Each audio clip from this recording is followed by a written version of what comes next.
Welcome back guys, it's Dean Gamer here. Today I kind of just wanted to do a chill video talking about the newest DBR update. Also go ahead and let me know if you guys want to see more videos with my voice in it. Sometimes I don't really like doing voiceover in my videos because, I just make a lot of mistakes, especially when recording. But if you guys want to see more content like this, just let me know. Anyways, without beating around the bush, let me just get straight into the topic of this video.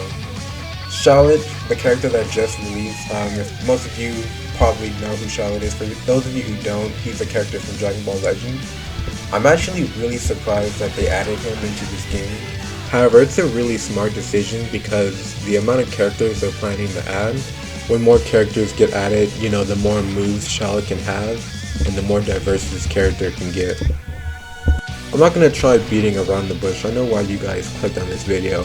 And it's honestly apparent on Shallot and why he's very overpowered.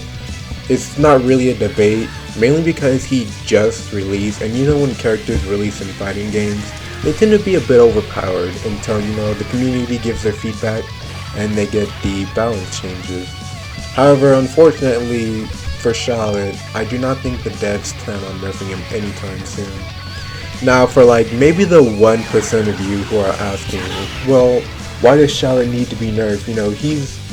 He has his strengths and weaknesses, I'm not gonna lie. However, his strengths heavily outweighs any weaknesses.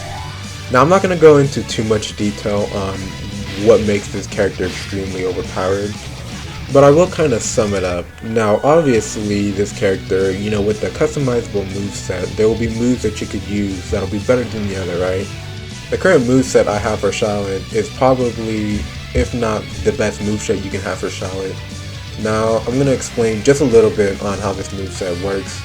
We got 1-inch punch, which is obviously the best move for Shallot, arguably, because it just makes landing the rising rush so much easier. Once you get the 1-inch punch, it's basically a free rising rush. The next move we have is instant transmission, which is practically a must-have because, in all honesty, Shallot really doesn't have any travel moves, and instant transmission can really close that gap. And my third and final move, to be honest, is up to your preference on what you want to use. However, I love using the Destructo Disc, mainly because if you really know how to use it, you could do some really cool combos with it. However, I don't think I really mastered it that much. Now, Shallot's other moves are actually insanely good, especially since he has only one moveset he can use. I expected his moves to be good, but not on a level that's mad annoying. So the thing that Shallot has that Goku doesn't is Sidestep. Sidestep is probably the best move in the game when it comes to evading or anything of that sort. If anyone tries to hit you, all you have to do is sidestep and you're right behind them. Sometimes it can counter if you're not fast enough to react, but 70% of the time when you land it, it'll just be the easiest punish. Wild Cannon really isn't that much of an annoyance. It's a really good move actually, and it's really balanced for a one-hit move. Sometimes I would struggle to land it, but honestly that's just a minor skill issue.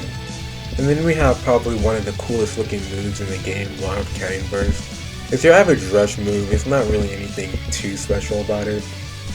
And then next we have Wild Blitz. Now this move is actually kind of weird, mainly because when you have a Q move, you can normally use these to combo extend. You can use Dragon Throw for Goku to combo extend. I think the Super Saiyan Blue Q move is God Crash, kind of forgot the name for it. But for Shallot, his Q move is a little bit different. Now in order for you to actually do a combo off of it, you have to land it completely raw. You cannot do M1s into the Q obviously, and if you were ever to do a tech combo, it'll just push your opponent away. So that makes comboing with Shallot a little bit difficult. Your options are kind of limited, so Shallot's combos wouldn't really last long. You can get your occasional M1s into a Wild Cannon. Sometimes if you're lucky, you can do instant transmission and then, do Wild Cannon Burst from there. But then we have the last and final move that I think gives Shallot most of his controversy, Rising Rush. I love how they added one of the signature moves from Dragon Ball Legends.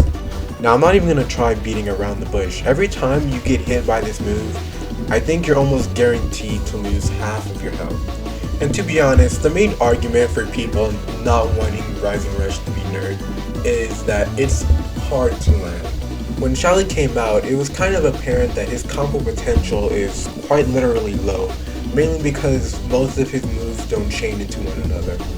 As much as I respect the owner of this game, his statements make it seem like landing the Rising Rush is gonna be like a one-time thing in battle and you'll hardly ever land it.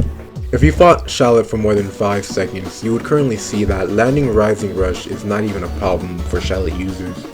All you need to do to land Rising Rush is either land one 1-inch punch or hit the Wild Blitz raw. Now obviously the harder option would be the raw rush, but for Shallot users, sometimes landing a raw rush isn't really that difficult, considering that rushes are a little bit hard to punish in this game. And most of the time when you try to punish a rush, you would either get hit by it because you timed it too early, or they would be out of the stun because you timed it 1 second too late. However, for like 90% of the Shallot players, they most likely have 1-inch punch. Mainly because 1-inch punch, like I said earlier, when you land it, it's the easiest way to just chain it straight into a Rising Rush. All that damage for free. Sometimes when I use Shallot, especially when I'm fighting another Shallot player, the battle will be over in like not even a minute.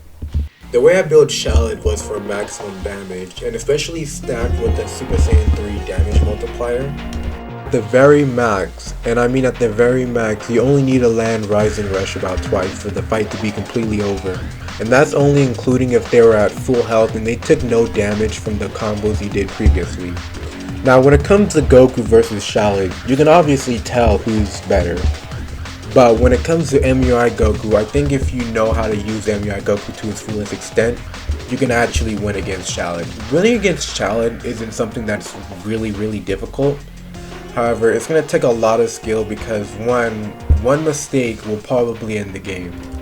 And then 2, you have Shallot in his healing. Now his healing's not really too much of a problem, I'm going to be honest. Even Goku has his healing. The thing about Shallot is I think he capitalizes on one of the trashy parts of this game, and it's just landing a raw rush. If you somehow don't know what a raw rush is, it's basically just when you press any move, when you rush forward, and you're just gonna hope you land it. Sometimes, you can bounce off the floor, hopefully you can aim it right and you'll maybe hit your opponent, but most of the time, you're not really guaranteed to land a raw rush. I wouldn't really say it's up to luck, even though it's a small percent.